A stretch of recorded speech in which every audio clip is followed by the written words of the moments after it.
નમસ્કાર મિત્રો. થોડા દિવસ બહારગામ ગયેલ હોવાથી વિડીયો નહોતો બનાવી શક્યો. આજે ફ્રી ટાઈમ હતો તો વિચાર્યું કે લાવો થોડી શેરબજારની ચર્ચા કરી લઈએ.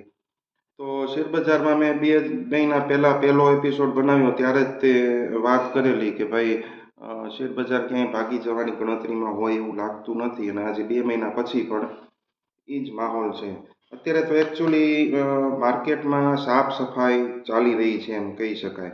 કારણ કે જે લોકોએ M2F પોઝિશન, મેં વાત કરી હતી M2F પોઝિશન એટલે શું, તમારી પાસે શેર હોય ગીરવે મૂકી અને એની ઉપર જે બ્રોકર હોય એ તમને 15-16% લોન આપે અને એ તમે ફરીથી ઇન્વેસ્ટ કરો, એને M2F પોઝિશન કહે છે. એ M2F વાળાની સારી પટની ધોલાઈ અત્યારે ચાલુ છે અને એક ડાઉન માર્કેટની ટીક આવશે એટલે એ બધી સાફ સફાઈ થઈ જશે. એટલે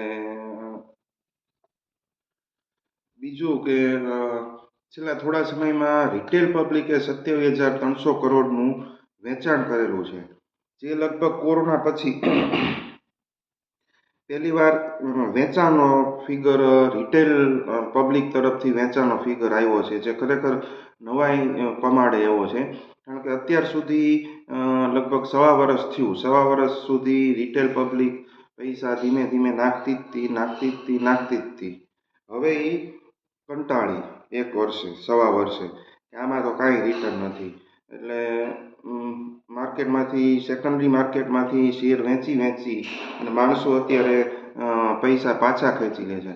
મારી ગણતરી એ પૈસા ક્યાં નાખે છે, કોઈ ગોલ્ડમાં નાખતું હશે, કોને ખબર, ગોલ્ડમાં નાખતું હોય અથવા તો નવા આઈપીઓ આવે છે એ ભરવા માટે, આઈપીઓ ઇન્વેસ્ટ કરવા માટે એ પૈસા કાઢતા હોય.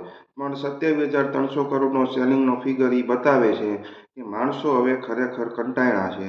અને મારા અનુભવ પ્રમાણે હું કહું તો આ જ ખરેખર સાચો ટાઈમ હોય છે પૈસા નાખવાનો. પણ માર્કેટ ડાઉન જાય તેથી નાખવાનું, જેથી માર્કેટ વધે તેથી શાંતિથી બેઠું રહેવાનું. એ એક આનો સિમ્પલ નિયમ છે. પછી ચાંદીની વાત કરીએ તો ચાંદી પ્રતિ કિલો 2 લાખના આસમાને ને એવી બધી હેડલાઇન વાંચી, આપણને એમ થયું કે સારું ગોલ્ડમાં તો રહી ગયા, ચાંદીમાં રહી ગયા આપણે.